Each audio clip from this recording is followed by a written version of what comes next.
স্থানীয় সরকার মন্ত্রণালয়ের এক আদেশে বরিশাল, রাজশাহী, ময়মনসিংহ, রংপুর ও কুমিল্লা সিটি কর্পোরেশনে নতুন ৫ জনকে প্রশাসকের দায়িত্ব দেয় সরকার।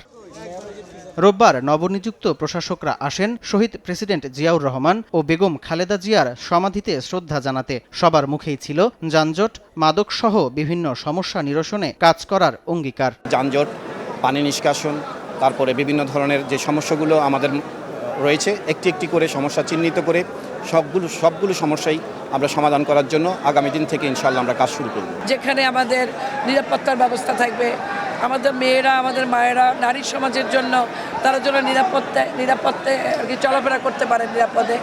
তারপর আমাদের এখানে আর কি একটা পরিচ্ছন্ন শহর করতে চাই। সিটি কর্পোরেশন হলো নাগরিকদের সেবক। আমরা এটাকে দায়িত্বের জায়গা মনে করে আমরা মনে করি প্রত্যেকটি নাগরিকের কাছে সিটির যে তাদের টাকা দিয়ে যে সিটি চালায়, তাদের ট্যাক্সের টাকা দিয়ে আমরা সেই পরিমাণ সুবিধা তাদের দেওয়ার চেষ্টা করব।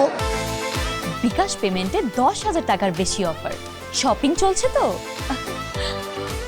গ্রিন সিটি, ক্লিন সিটি বাস্তবায়নের পাশাপাশি নগর ভবনকে জনবান্ধব করে তোলার কথাও বলেন তারা। মাননীয় প্রধানমন্ত্রী তিনি কিন্তু যে কয়টি প্রশাসক নিয়োগ দিয়েছেন সিটি কর্পোরেশনগুলোতে, তিনার একটি চাওয়া পাওয়া এই ক্লিন সিটি, গ্রিন সিটি এবং পরিষ্কার পরিচ্ছন্ন হিসাবে যেন সিটিগুলো থাকে।